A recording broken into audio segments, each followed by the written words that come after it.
રાજ્ય સરકારમાં થી ગઈકાલે મારું રાજીનામું મંજૂર કરવામાં આવ્યું છે અને અત્યાર સુધીમાં મેં રાજ્ય સરકાર સાથે જુદી જુદી કેડરમાં 42 વર્ષ જેટલો સમયગાળો વિતાવ્યો છે અને તમામ કેડરમાં કામગીરી સારી રહી. સરકાર સાથે સહકાર અને સુમેળભર્યા વાતાવરણમાં મેં કામ કર્યું અને મારી રજૂઆતને ધ્યાને રાખી સરકારશ્રીએ મારું રાજીનામું મંજૂર કર્યું. એટલે સૌપ્રથમ સરકારશ્રીનો આભાર માનું છું અને આગળ તો હવે હું આ અરવલ્લી જિલ્લામાંથી આવું છું. જાતે પણ ટ્રાઇબલ છું અને ટ્રાઇબલ અધિકારી તરીકે અમારી જે જવાબદારીઓ હતી અમે પૂરી કરી છે, પરંતુ સામાજિક અને શૈક્ષણિક રીતે અમારા સમાજને જે મદદ કરવાની છે એ હજી અમારે ઘણી બધી લાંબી મંજિલ કાપવાની છે. અમારા સંગઠનો પણ ચાલે છે, અમારી કોઈ સંસ્થાઓ પણ ચાલે છે, તો એમની સાથે રહીને આ જે કામગીરી છે અમે થોડા વિશાળ રૂપમાં હાથ ધરવા માંગીએ છીએ. રાજકારણમાં જોડાવું કે નહીં જોડાવું એ બધી નિવૃત્તિ પછીની બાબતો છે અને તમારે કોઈ પણ ક્ષેત્રમાં આગળ વધવું હોય અથવા કોઈ પણ ક્ષેત્રમાં સફળતા મેળવવી હોય તો ક્યાંક ને ક્યાંક કોઈક ને કોઈક જાતના પ્લેટફોર્મની તમને જરૂર પડે અને એ જો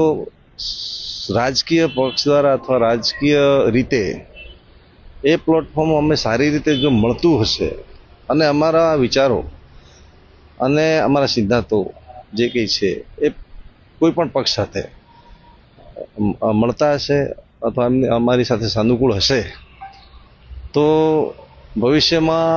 આના વિશે પણ વિચારીશું. અરવલ્લી મારું વતન છે અને મોડાસા આપણું હેડક્વાર્ટર છે. તો જે સેન્સ પ્રક્રિયા ચાલતી હતી એ સમય દરમિયાન અમારા મત વિસ્તારના જે કંઈ ઉમેદવારો છે એમાં એક મારા કઝિન બ્રધર પણ છે, એ પણ ઉમેદવારી માટે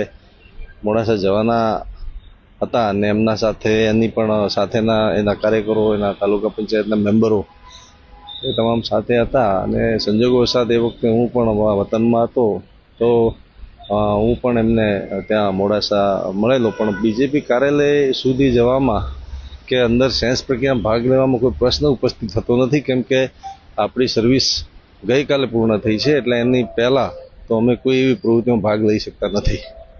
તેથી આ વાતમાં એ વાત સાચી છે કે અમે એ દિવસે ત્યાં હાજર હતા, પણ પાર્ટીના સેન્સમાં કે બી એવી કોઈ કામગીરીમાં આપણે ભાગ લીધો નથી.